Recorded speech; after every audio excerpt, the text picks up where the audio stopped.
moving on to one of the other favourites is Carlos Alcaraz.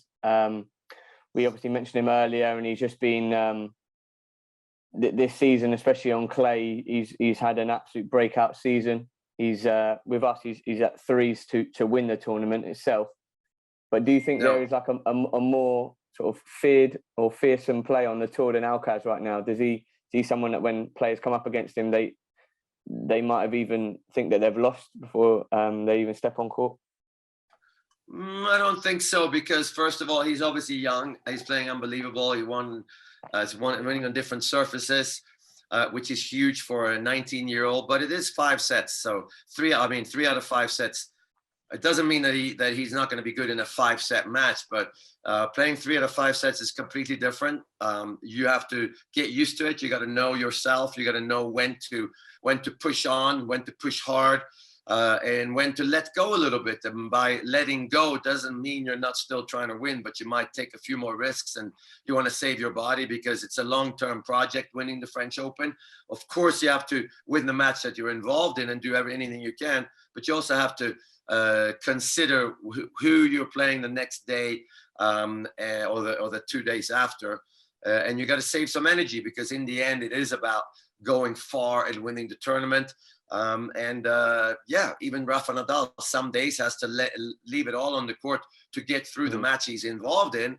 But if there's any way to control the situation, then the more seasoned veterans like Novak and Rafa, and there's a lot of those guys on tour, they understand that it's about this match, but it's also about the future. So for Carlos Alcaraz, I'm assuming he's not going to get tired at 19 years old, but you still can't estimate how much nerves will play into the situation.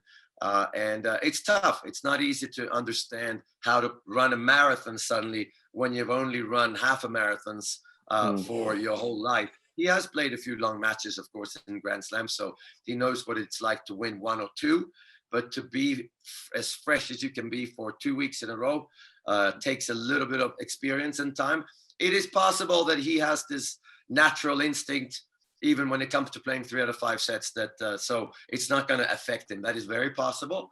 But it's also possible that the locker room, they will hang on to that, the hope that he does not understand how to play 3 out of 5 set matches, especially 2 or 3 in a row. Just on his, obviously he had so much momentum winning and going so deep in tournaments in the last few weeks. Do you think it was right for him to take the week off last week in preparation, or do you reckon the momentum that he gained from there would have benefited him even more?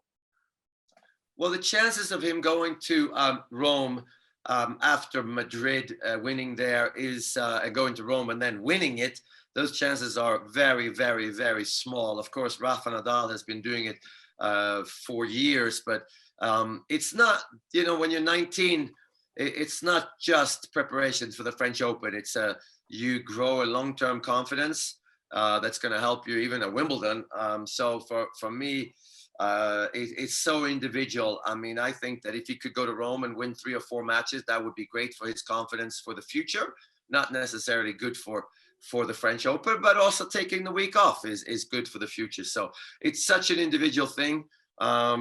He now spends 2 weeks without playing any competitive matches, and not everybody knows how to deal with that, for sure. So hopefully he and his team understand what he needs to be at his best. And I'm sure if you believe in your decision, then it's the right one.